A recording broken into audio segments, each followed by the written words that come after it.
Welcome back everybody to the Health Sucks channel.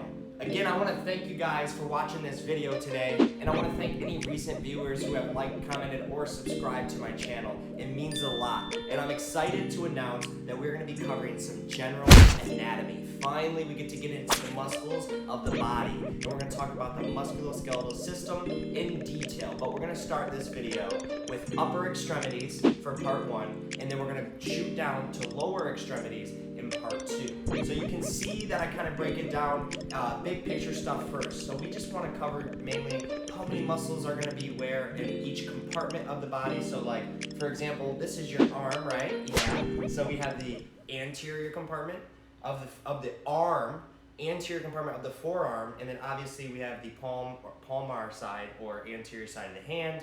And then when you flip that over, you have the posterior side, so posterior compartments. And we're going to discuss basically just the main groups of muscles that are in there, what's their main innervation, and I'm going to talk about some important features of some muscles and or their actions. So guys, stick with me because this is going to be a fun video, and if it's not, well, I'm sorry. Just keep watching and maybe one day it'll turn fun.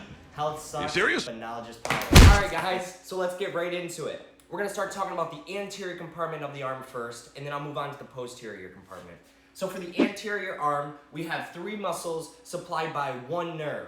And if you guys haven't watched my brachial plexus video yet, I did talk about the nerves that go out and supply the muscles of your arm and even the shoulder. So go ahead and give that video a look if you haven't already. And if you have, then no worries, let's get right into it. So for the superficial muscle of your anterior arm, you have the biceps brachii. So why is this important? We know that brachii means 2, so it pretty much has 2 bellies and 2 insertion points proximally. So what do I mean by that? Most schools or teachers are going away from origin and insertion, and rather they're saying, where's the proximal insertion and where's the distal? Well, we know that the proximal insertion of the biceps brachii actually has 2, and I'm going to tell you these because it's important. For the long head of the biceps, it goes through that intertubercular groove of the humerus and wraps around to, go right on there onto the superior glenoid tubercle of the scapula. And that's going to be important when I bring the triceps in and talk about that later. So anyway, let's move on. What's the biceps brachii's main action?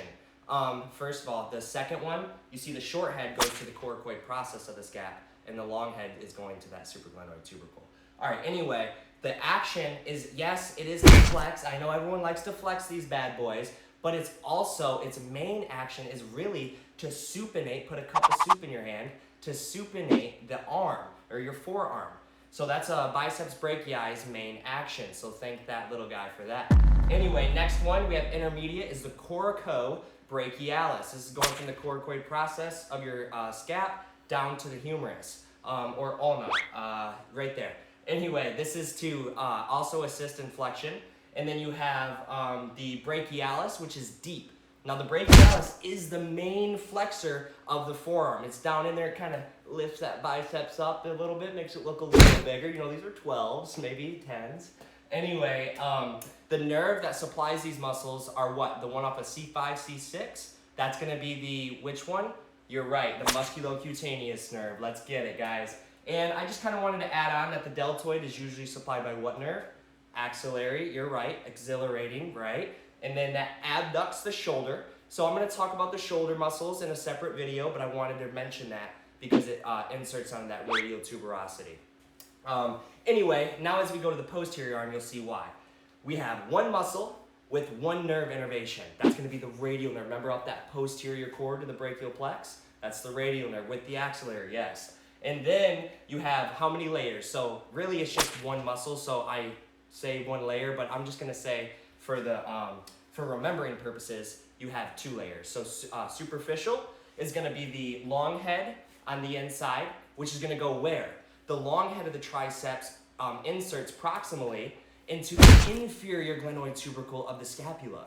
So isn't that cool how both long heads of the triceps and the biceps kind of insert together? So that's how you're gonna help remember that or distinguish that in cadaver labs.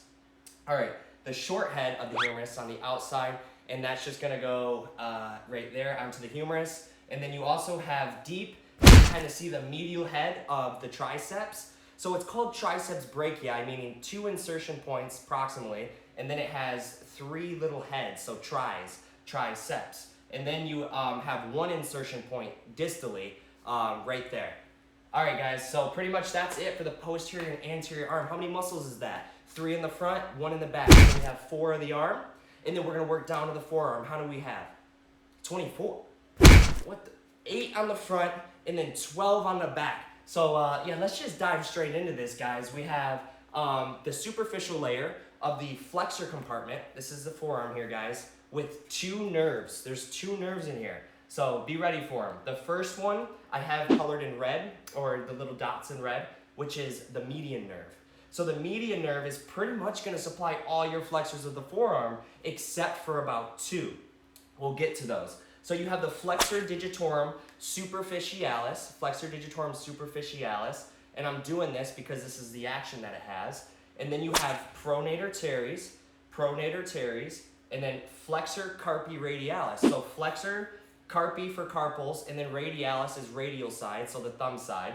And then you have palmaris longus. So do this, oppose your fingers. You should be able to see a little tendon right there. That's your palmaris longus tendon. And if you don't have one, well, you might be part of that 30% that evolutionarily just said we don't need it anymore.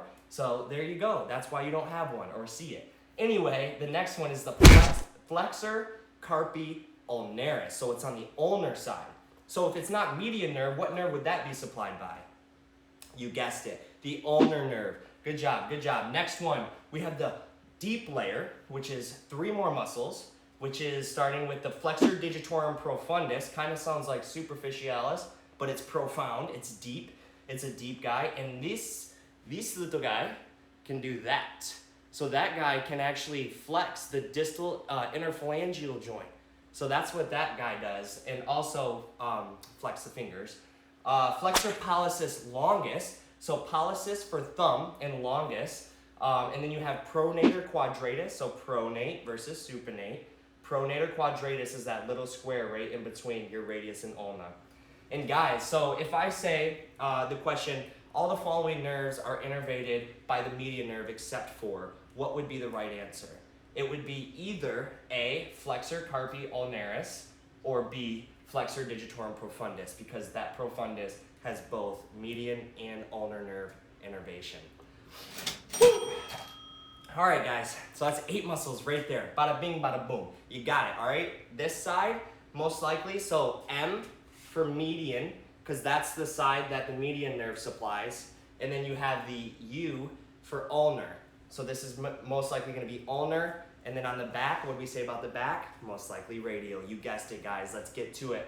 Posterior forearm, 12 muscles supplied by 1 nerve, but it has 2 branches, and those 2 branches are going to be the deep radial nerve and the posterior interosseous nerve. All right, guys, so let's get to it. Superficial, brachioradialis. So you see the brachioradialis right on the side, helps maintain that flexion of the forearm. And then you have the extensor carpi radialis longus, and then you have the anconeus. So extensor carpi radialis longus. Remember, it's radial side, so it's going to be over here more. And then anconeus, muscle that gets no respect, is right in there. And then you have deep.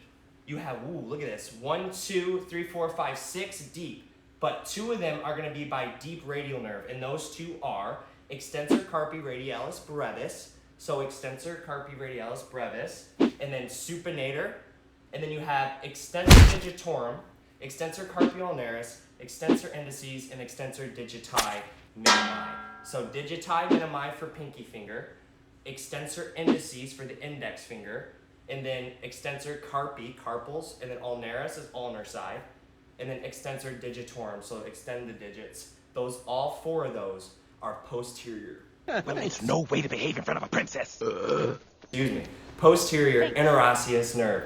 All right, next, guys, we have, I just separated this by the snuff box. So if you're familiar with the anatomical snuff box, stop it, then you know what this is. I call it the longest sandwich, guys, because you have the abductor pollicis longus on the most lateral side, that's lateral in the anatomical position, and then you have inside the extensor pollicis brevis, and then you have the extensor pollicis longus. So longus and longus with the brevis in the middle, that's the longest sandwich.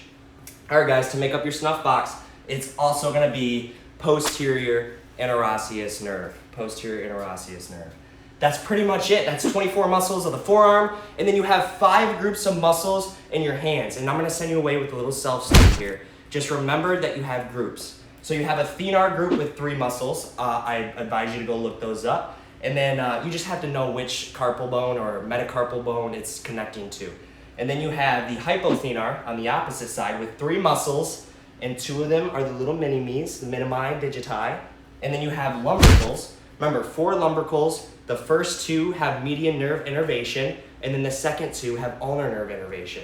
So those are going to be important to know. And then you have dorsal interossi and palmar. So palmar in the front, dorsal in the back.